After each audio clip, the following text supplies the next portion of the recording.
Привет из Беларуси. Я получила эстафету от Милы. Это канал «Цветочные метры». Спасибо, Мила, очень приятно. Но надо сказать, что мне уже эстафету предлагала Юля от канала «Алтайская теплица» и Наталья от канала «Цветочный проезд». Я отказалась, потому что идея Анны Перматовой была о том, чтобы продвинуть маленькие каналы. Мне хотелось бы, чтобы на моем месте оказался начинающий ютубер с цветочным новым каналом. Спасибо, девочки, большое за доверие. Но раз уж получила, так я не могу подвести человека. Поэтому давайте начнем наше знакомство. Меня зовут Лариса. Канал называется «Рослины». Это по-белорусски «Растения». Я всегда, когда здороваюсь, говорю «Привет из Беларуси», чтобы вы понимали, к какому региону я отношусь, подходит этот регион по своим климатическим зонам к вашему, можете ли вы пользоваться моим опытом. Мне 54 года. Я по образованию закончила Белорусский государственный университет, по образованию филолог, преподаватель русского языка и литературы, и по второму образованию закончила педагогический институт. Я психолог в системе образования. Работала по специальности и психологом, и преподавателем. 25 лет на одном месте в школе, которая потом стала гимназией. И потом я решила поменять свою деятельность. Об этом тоже есть видео, такое есть у меня плейлист по душам. Если хотите, посмотрите, как я дошла до жизни такой, что стала зарабатывать любимыми растениями. Да, мой основной заработок теперь это продажа цветочной рассады. В этом мне очень помогает муж, конечно, потому что я сама машину не вожу, и все вот эти поездки, продажи, там собрать, разобрать, построить что-то, конечно, я без него никак не обойдусь. Вот и сейчас, пока я в отпуске была, он мне построил стеллаж для рассады, на котором я выращиваю сейчас свои растения, пока теплица не топится. Вот. Ну и у меня двое детей, мы в браке уже 32 года, сыну 30, он закончил Белорусский государственный университет, его профессия логист-экономист. Сначала он работал по профессии, потом освоил сам программирование, теперь он программист. Дочери 22, она сейчас на 5-м курсе Минского медицинского университета, будущий педиатр, совмещает учебу с работой фельдшером на скорой помощи. Вот такая у нас семья, дети уже все, конечно, живут отдельно, нас только навещают, так что в доме мы остались вдвоем. Когда мне было 45, я решила поменять свою деятельность только потому, что благодаря тому, что был построен вот этот дом, и у меня появилась земля. Потому что растениями я занимаюсь давно. Начиналось все увлечение с комнатных растений. Я очень любила декоративно-лиственные, когда они только появились у нас в продаже еще, да, в 90-е годы, когда их привозили к нам из Польши, кодиумы вот эти роскошные, да. Вот с этого все начиналось. У меня был весь дом заставлен цветами. Потом постепенно это увлечение переросло в увлечение садовыми цветами и растениями. И появилась мечта о собственном саде. Ну, мы жили в квартире, как бы никаких предпосылок ни материальных, ни моральных к тому, что у меня будет дом и сад, не было. Но так сложилась жизнь, что строили мы, строили и, наконец, построили. Да? Это было все очень, конечно, тяжело, потому что строили со своих заработанных денег, это было долго, тут разные были еще семейные обстоятельства, но это не суть важно, это можно рассказывать тут, знаете, вам часами. Но мы построили в 2014 году вот этот дом, и с 1 января я ушла с работы. Тут ходила сюда вместо работы, что-то там еще надо было покрасить, подклеить, да, чтобы переехать. Но у меня уже на 2-м этаже была подсветка и стояла первая рассада. Потому что хотя я и зарабатывала, кроме основной работы, разными способами, и копирайтером тоже деньги зарабатывала, писала статьи на сайты, и репетиторством я понимала, что я без работы все равно как-то заработаю деньги, не останусь ни с чем. Кроме того, всегда меня поддержит моя семья, поэтому я просто ушла в никуда. Но когда, значит, я уходила, я все-таки подумала, что хорошо бы зарабатывать еще чем-то. И такая вот мне идея пришла, что зарабатывать тем, что я люблю, да, хобби, которое потом переросло в заработок. И цветочную рассаду мы всегда как-то с мамой для себя сеяли. У нас город очень маленький, это Минская область, город Кополь. Если будете искать на карте между Несвежем и Слуцком, около 9 тысяч населения. И 10-12 лет назад или 15 тут негде было купить просто цветочную рассаду. Ее никто не продавал. Поэтому мы выращивали сами, там лобелию надо было посеять, сальвию. Единственное, что я петунью никогда не выращивала, но в принципе всегда рассаду там помидоров, перца, да, ну это как само собой разумеющееся, капуста, там, все выращивали сами, потому что, ну, не продавалось тогда у нас ничего. Были у нас, мы жили в квартире, у нас были такие небольшие грядки там, и мы тоже занимались этим всем. И вот когда у меня уже появилась возможность иметь свою землю, я уже пока дом достраивался, планировала свой сад, высаживала разные растения декоративные, да, душа отрывалась по полной программе. И хвойные, и барбарисы, и розы английские. Все это, конечно, увлечение прошло через меня. Вот, здесь было просто голое картофельное поле. Я сделала свой, так сказать, дизайн-проект на листочке бумаги и посадила свой собственный сад. Это, конечно, было знаменательное событие в жизни, но это натолкнуло меня на мысль, что можно этим зарабатывать тоже. И вот такая идея пришла о заработке на цветочной рассаде. Первый год, когда я ходила сюда еще докрашивать что-то в доме, у меня стояло 2000 петуний и 2000 виолы на втором этаже с подсветочкой. Уже, да, в январе я посеяла. Лампу приходилось ходить утром включать, вечером, когда я уже наработалась, уходила, тогда выключала. Так что рассаду я вырастила без теплицы. 4000 растений. Это были профессиональные семена. Сразу я изучила всю информацию, которая могла быть к тому времени. На Фермер.ру был такой форум. Тогда еще было время форумов. Они были очень активные. Теперь уже форумы немножко заглохли, все перешли на видео, да, информацию больше. А тогда, да, мне во многом помогли мои коллеги с форума в определении, да, какими сортами лучше пользоваться и прочее. Ну, короче, первый год я без теплицы отработала и продала свои 4000 растений. Даже у меня оптовый покупатель появился, с которым мы до сих пор работаем. Продавала прямо у себя вот во дворе. Ворота открыла, поставила ящики с петунией и виолой и продавала. Ну, в общем, продала. И муж мне тогда же... Денег было немного, вы понимаете, с 4000 растений. Это хотя бы, так сказать, на следующий год опять вложиться там. Муж мне построил теплицу. 4/6 поставил отопление, и уже в следующий год я была с теплицей.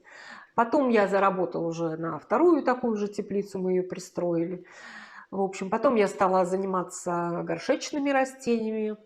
В мой ассортимент вошла бегония. Я ее очень боялась. Я как-то, знаете, ну, не получалась она у меня первый год. У меня не получалось ни клубни сохранить. Я перечеренковывала. Это, кстати, очень хороший способ. Этими пользуюсь до сих пор. Ну, а потом все-таки я поняла, что это за растение. Так вот, перешла я и частично уже горшечными растениями занимаюсь, и бегония латиор уже в моем ассортименте, и подвесными горшками, да, это вегетативная петуния и разные другие виды вегетативных растений.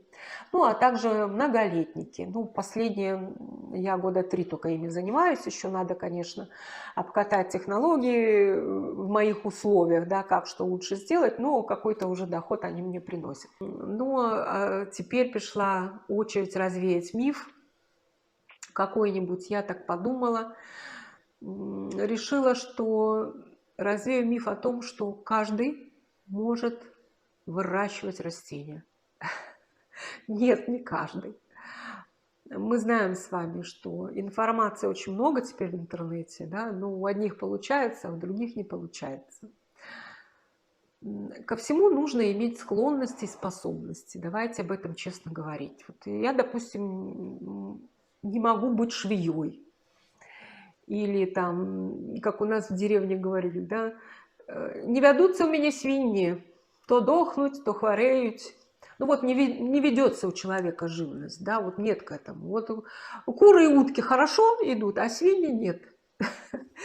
Я вспоминаю такую историю, знаете, когда я еще на форуме на нашем Фермер.ру, там очень много приходило начинающих и с проблемами, да, с проблемами.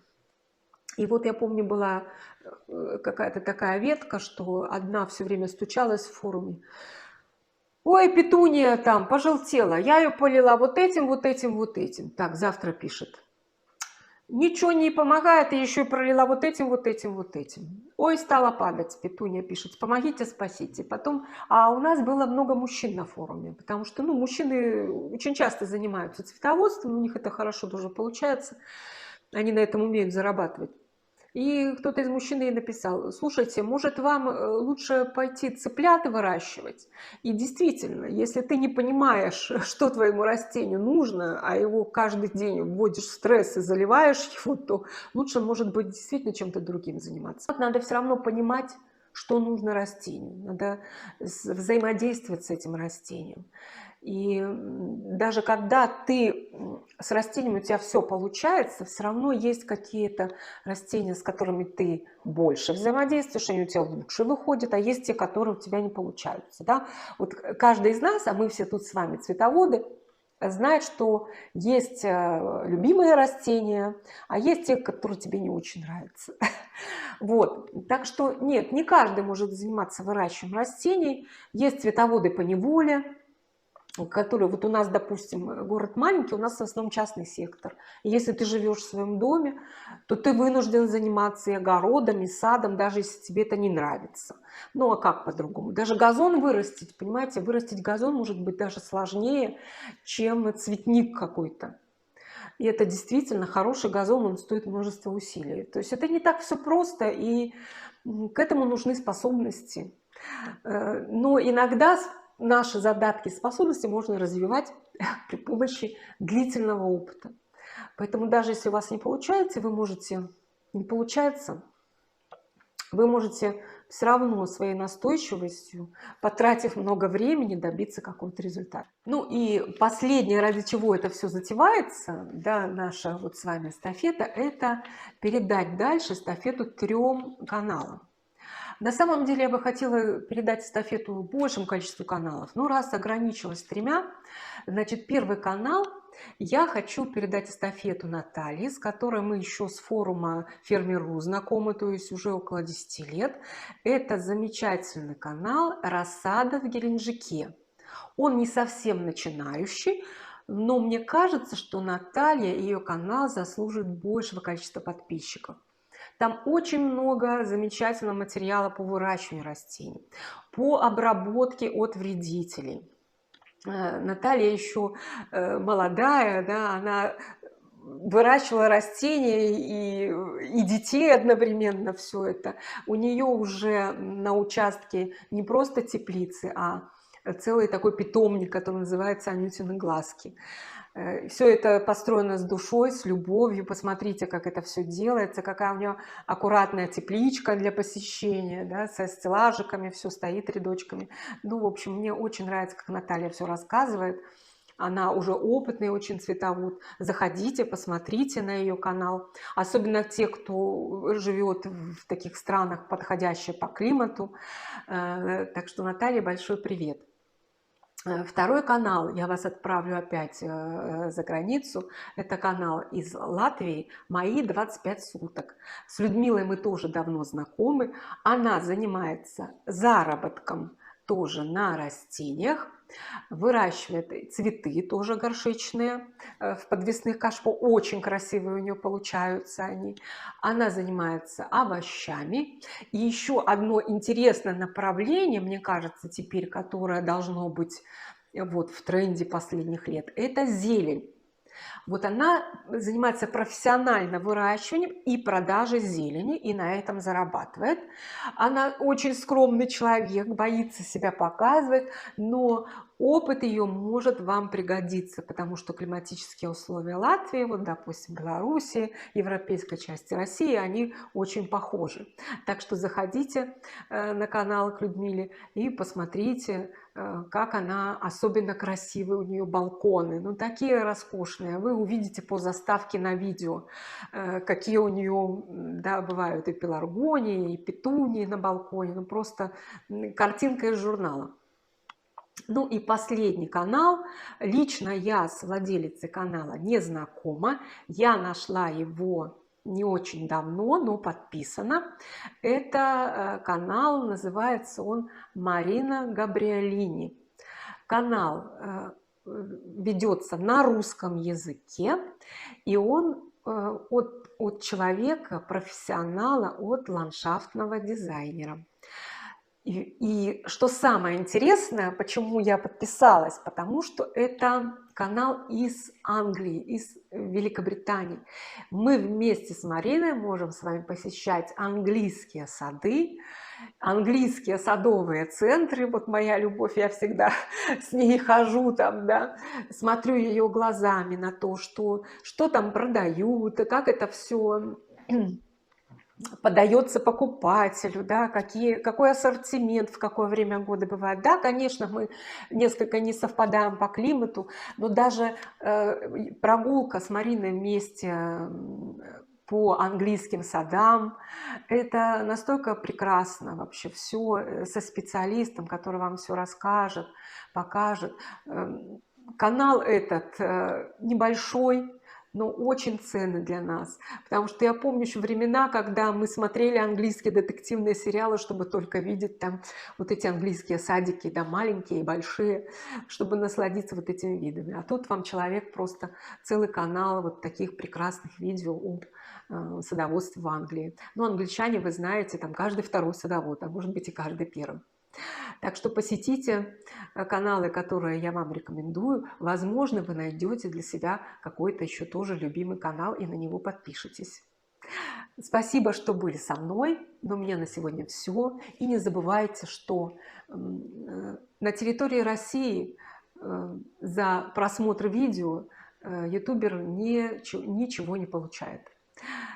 Поэтому единственное, может ваша быть благодарность за полезное видео, это лайк и комментарий для того, чтобы продвинуть видео. Не жалейте своих лайков, не жалейте написать хорошие слова человеку, который работал, что-то создавал, потратил свое время, поделился своим опытом. И особенно это важно для начинающих каналов. Хороших вам, интересных и полезных просмотров. А у меня на сегодня все. Пора прощаться. До свидания. Надеюсь, до скорого.